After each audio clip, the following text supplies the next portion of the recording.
Welcome to the Technology and Teaching course.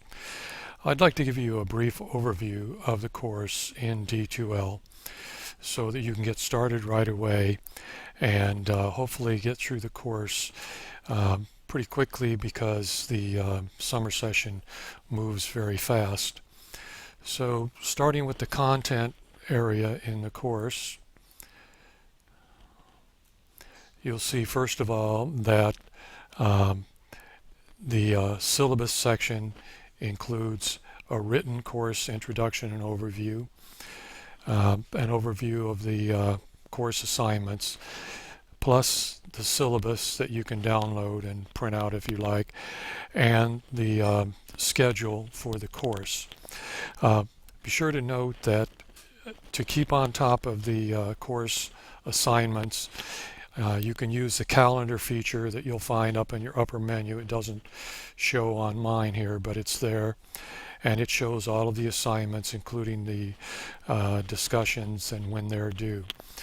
You can also, and I highly recommend that you use the module checklist, and we'll take a look at that a little more in a minute.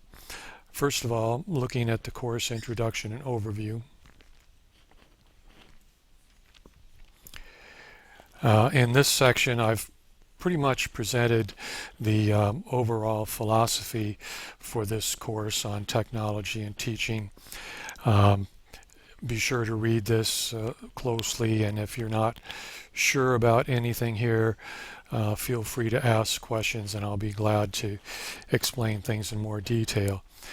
Some of the things to note are that the assumption is that this is going to be a student-centered approach to learning when we look at technology.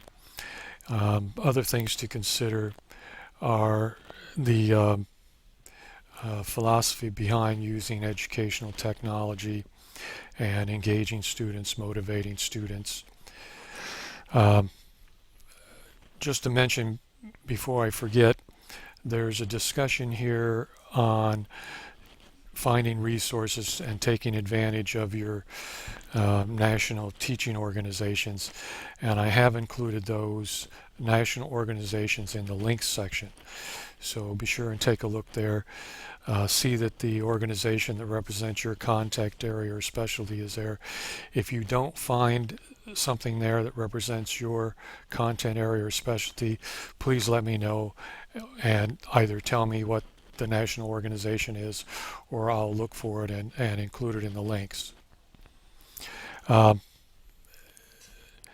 There are some assumptions that we make regarding this course, and I've listed those here.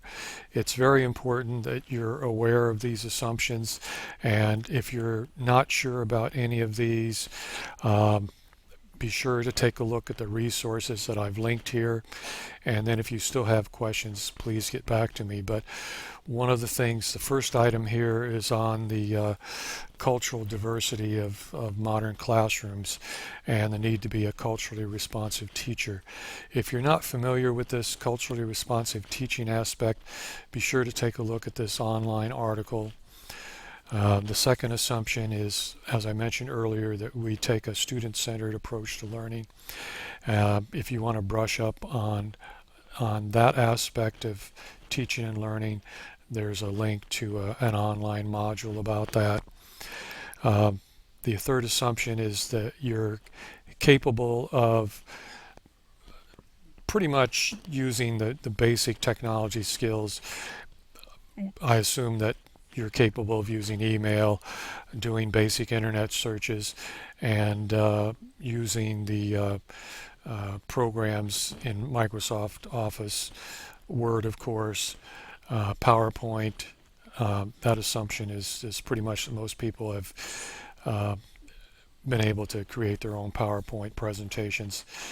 Excel, maybe not so much there.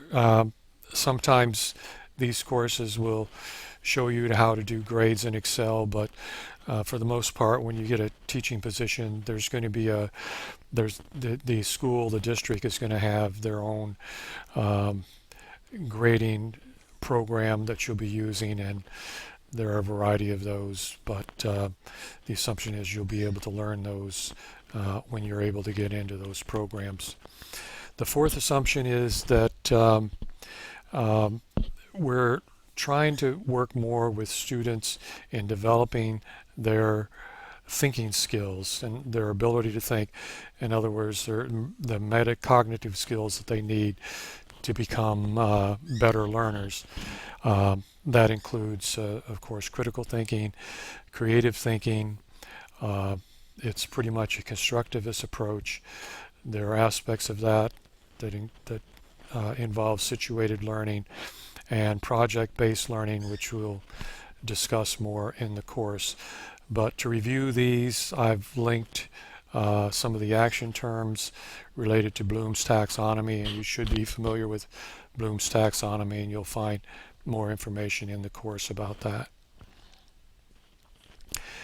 This course is structured around the state technology standards for all teachers.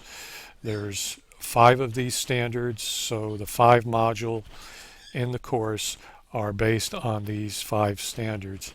The standards are again listed under each module, and there's more details about what teachers are expected to know and how teachers should be able to apply their knowledge of these technology standards. So be sure to look at that carefully at the beginning of each of the modules. In addition, I've listed under competency 9, the state competency for teachers, there are many aspects of technology under this competency, and I've listed those here, so be sure and take a look at that and know what the expectations are. We're trying to cover as much of this in the course, so see if you can match up the things that are in the course with this list and those other standards. So that's pretty much it. You should go over this more carefully on your own and then ask questions if you have any. The next thing in this syllabus section is the overview of course assignments, so let's take a look at that. The course assignments pretty much are split 50-50 between reflections on the course materials and what I've called mini projects that are involved with the educational technology. So with that, the points that are assigned for the course again are split about 50-50. There's 1,000 total points in the course. 500 of those are for your reflections, and 500 will be for the mini projects. Each module has a project, and so each one of those projects is worth 100 points each. That's broken down here. This first section talks about the reflections, and then the mini projects are briefly described here as they are in the course syllabus. So please take a look at that. Now, each of the modules will have detailed instructions on these projects, and all of those instructions are not in the modules yet. Some of the materials for the course still need to be put into D2L, so those will be in there soon. So keep watching for these more detailed instructions. Okay, that's pretty much it as far as an overview of the course is concerned. Let me just briefly point out what's in D2L. As you can see in the content part of the course, you have your modules. Each of the modules has a checklist, and I mentioned before, use these checklists to keep on track with the course assignments. They tell you what you're supposed to be doing with the dates. These are the cutoff dates on each part of the assignment. And then, as mentioned, each of the modules, there's a discussion component to the module, and then the mini project assignment to each module. and there's 5 of those modules, as you can see here. There are no tests in this course. There are no quizzes in this course. So when you click on the quiz section, you won't see anything there. I'm assuming that everyone will be able to go through the materials and stay on top of things, so we won't need to check that you've been doing that with quizzes. Uh, that work will be done in the discussion section. Let me briefly show you what's in the discussion section. Um, the discussion section is organized by modules, and there are sort of overarching questions or topics for each of the modules, and there will be a variety of things going on in each of these, under each of these topics. The discussions are in 3 parts for each module. There will be 3 parts to the discussions, so you'll be expected to post 3 reflections for each part. And these reflections pretty much follow a 3-phase learning cycle, in which the first part is where you express your ideas, your opinions about the topic before you've looked at or read any of the materials for the course. So this is your prior knowledge section.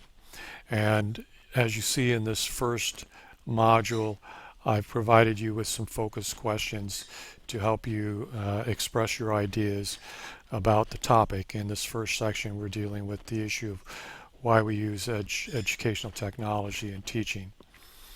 The second part of the reflections is on the material that you're going to be reading and viewing. There's a variety of materials here: articles, graphics, presentations, videos, and I provide you with instructions on how to work through those materials. There's no textbook for this course. All of the reading materials are here. It may look like a lot of things to read, but most of these are fairly short, brief articles or graphics, so you should be able to go through these fairly quickly. And then in this second part here, you're going to be responding and reflecting on what you viewed and what you read. The third part of the discussions is where you apply this new knowledge that you've gained from going through the materials in the second part. And specifically, you apply your ideas now to how to modify or improve your own teaching and your own student learning in your classrooms, in your future classrooms. So we'll talk more about that as the course goes on. Now again, there's still some content that needs to be added in the following modules, but Module 1 is ready to go, and you need to get started on these discussions right away. This first discussion, you don't have to read or look at anything. Just jump right in and post your ideas. That's due right away this first week in the course. For the course assignments with each module, there's a Dropbox folder. Note that there's 3 assignments to go into the Dropbox folders, and there's a total of 5 assignments, but 2 of the assignments go into live text, so you're expected to have a live text account.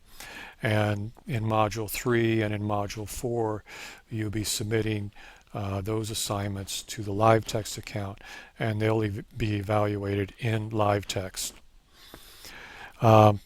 I think that's pretty much it. You can look through the course and ask any questions. Be sure you read through things before you ask questions, but as soon as a question comes up, be sure to ask it, and I'll be very happy to respond. You can send me a message in D2L, or you can send me a message to my SFA email account. Either way, I should be able to get back to you fairly quickly. Okay, and I think that's pretty much it. Thank you.